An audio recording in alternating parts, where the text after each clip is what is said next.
আপনি কোন ধরনের পাটিসাপটা পিঠা খেতে বেশি পছন্দ করেন? প্লেন পাটিসাপটা অথবা ছিদ্রযুক্ত মুচমুচে পাটিসাপটা? আসসালামু আলাইকুম সবাইকে, আশা করছি সবাই ভালো আছেন। শীতকাল মানেই নানা রকমের পিঠাপুলির আয়োজন। আজকের আয়োজনে থাকছে পাটিসাপটা পিঠার রেসিপি। কিভাবে একই গুলা দিয়ে আপনারা এই দুই ধরনের পিঠা বানাতে পারবেন সেই টিপসই আমি আজকে আপনাদের সাথে শেয়ার করব। এবং এই ছিদ্রযুক্ত পাটিসাপটা পিঠাটি কিভাবে বানালে ভেঙে যাবে না তাও আমি আজকে আপনাদের সাথে শেয়ার করব। প্রথমে যে উপকরণটি লাগবে সেটা হচ্ছে চালের গুঁড়ি। আমি এটা বাজার থেকে কিনে নিয়েছিলাম। তারপর দিয়ে দিচ্ছি 1/4 কাপ পরিমাণ ময়দা এবং দিয়ে দিচ্ছি 1/4 কাপ পরিমাণ চিনি, তবে চিনিটা আপনাদের স্বাদমতো ব্যবহার করাই ভালো। তারপর দিয়ে দিচ্ছি স্বাদমতো লবণ। এখন এই শুকনো উপকরণগুলোকে ভালো করে মিশিয়ে নিচ্ছি। এখন দিয়ে দিচ্ছি 1/4 কাপ পরিমাণ লিকুইড মিল্ক। যেহেতু আমি একই গুলা দিয়ে দুই ধরনের পিঠা তৈরি করব, তার জন্য আমি এখানে গুঁড়ো দুধটা ব্যবহার না করে লিকুইড দুধটা ব্যবহার করছি। গুঁড়া দুধটা ব্যবহার করলে দেখা যাবে প্রত্যেকটা পিঠাই প্লেন হয়ে যাবে, মোচমোচে ছিদ্রযুক্ত পাটিসাপটা আর হবে না। তার জন্য আমি এখানে গুঁড়া দুধটা স্কিপ করেছি। এখন আমি সবগুলো উপকরণকে পানি দিয়ে ভালো করে মথে নিয়ে তারপর আমি অল্প অল্প পানি দিয়ে পাটিসাপটার গুলাটা গুলে নিব। আমি কিভাবে গুলাটা তৈরি করেছি আমি চেষ্টা করেছি সম্পূর্ণ ভিডিওতে শেয়ার করতে। আশা করি আমার ভিডিওটা দেখে আপনারা বুঝতেই পারছেন। আমি প্রথমে ভালো করে মথে নিয়ে তারপর অল্প অল্প পরিমাণ পানি দিয়ে গুলে নিচ্ছি। আমার সম্পূর্ণ বেটারটি তৈরি করতে পানি লেগেছে 2 কাপ পরিমাণ। তবে আমি বলবো পানিটা অল্প অল্প করে দিয়ে আপনারা এরকম একটা গুলা করে নেবেন। আশা করি ভিডিওতে দেখেই বুঝতে পারছেন যে গুলাটা ঠিক কতটুকু ভারী বা কতটুকু পাতলা হবে।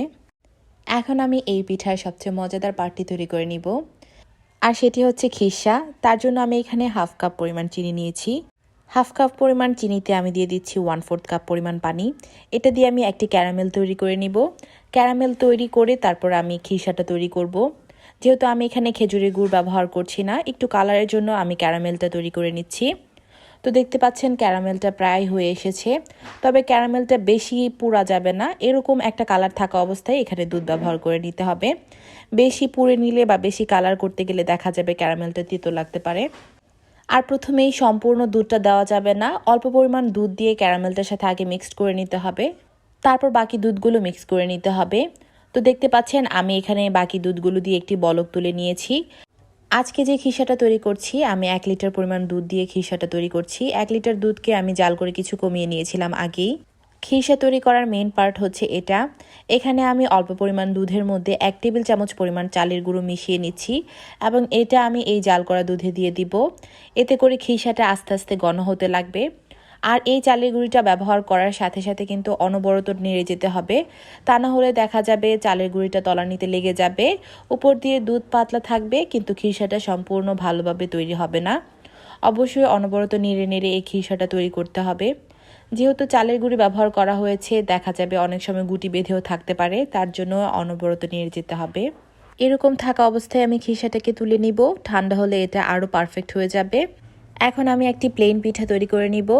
প্রথমে আমি তেল ব্রাশ করে নিচ্ছি। আর প্লেন পিঠা তৈরি করার সময় চুলার আঁচ একদম লোতে রাখতে হবে, একদম লোতে রাখতে হবে, তা না হলে প্লেন পিঠাটা কিন্তু তৈরি হবে না। আমি একদম লোতে রেখে অল্প পরিমাণে ব্যাটার দিয়ে এই চারো সাইডে এইভাবে ঘুরিয়ে নিয়েছি। যখন হালকা হয়ে আসবে তখন আমি দিয়ে দিচ্ছি খিসা। খিসা দিয়ে আমি এখন পিঠাটাকে ফোল্ড করে নিব। তো দেখতেই পাচ্ছেন তেল ব্রাশ করে নেওয়ার জন্য খুব সুন্দরভাবে পিঠাটি উঠে যাচ্ছে। আর যখন আমরা মুচমুচে ছিদ্রযুক্ত পিঠা তৈরি করব তখন কিন্তু চুলার আঁচটা একটু বাড়তি রাখতে হবে। আর প্লেন পিঠা তৈরি করার সময় চুলার আঁচটা একদম লোতে রাখতে হবে। তো আমার একটি প্লেন পিঠা তৈরি হয়ে গেছে। এখানে আমি আরেকটি প্লেন পিঠা তৈরি করার একটি ক্লিপ আপনাদের সাথে শেয়ার করে নিচ্ছি। এখন আমি তৈরি করব একটি মুচমুচে ছিদ্রযুক্ত পিঠা। তার জন্য প্রথমে আবার তেল ব্রাশ করে নিচ্ছি। আর প্লেন পিঠার থেকে এই পিঠার সময় এই তেলটা একটু বেশি ব্যবহার করতে হবে। তেলটা একটু বেশি ব্যবহার করে এবং চুলার আঁচটা একটু বাড়িয়ে নিতে হবে এবং সাথে সাথে পিঠার ব্যাটারটি দিয়ে এইভাবে প্যানটি ঘুরিয়ে তারপর পিঠাটি তৈরি করে নিতে হবে। যখন আপনি তেলটা একটু বেশি ব্যবহার করবেন আর চুলার আঁচটা একটু বাড়িয়ে দিবেন তখন ব্যাটারটি দেওয়ার সাথে সাথে এরকম ছিদ্রযুক্ত একটি পিঠা তৈরি হয়ে যাবে। তখন আপনি আপনার পছন্দ অনুযায়ী খিরসার পরিমাণ দিয়ে আপনি পিঠাটি ফোল্ড করে নিলেই হয়ে গেল একটি ছিদ্রযুক্ত মুচমুচে পাটিসাপটা পিঠা। আশা করি আপনারা ভিডিওতে দেখে বুঝতে পেরেছেন যে আমি দুইটি পিঠাই কিভাবে তৈরি করেছি। প্লেন পাটিসাপটা পিঠার ক্ষেত্রে আমি চুলার আঁচটা একটু কম রেখেছি এবং তেলটাও একটু কম ব্যবহার করেছি। আর ছিদ্রযুক্ত পাটিসাপটার ক্ষেত্রে তেলটাও আমি একটু বেশি ব্যবহার করেছি এবং চুলার আঁচটাও একটু বাড়িয়ে দিয়েছি। একটি প্লেন পিঠা কেটে আমি আপনাদের সাথে শেয়ার করে দেখিয়ে দিচ্ছি আমার পিঠাটা ভিতর থেকে কেমন হয়েছে। আশা করছি আমার আজকের এই পাটিসাপটার পিঠার রেসিপি আপনাদের কাছে ভালো লেগেছে।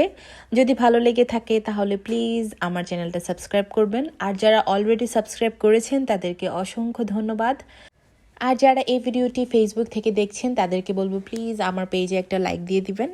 আর অবশ্যই কমেন্টস করে জানাবেন আজকের এই পিঠাটি আপনাদের কাছে কেমন লেগেছে। আশা করি দেখা হবে নেক্সট কোনো ভিডিওতে। সে পর্যন্ত সবাই ভালো থাকবেন, সুস্থ থাকবেন। আল্লাহ হাফেজ।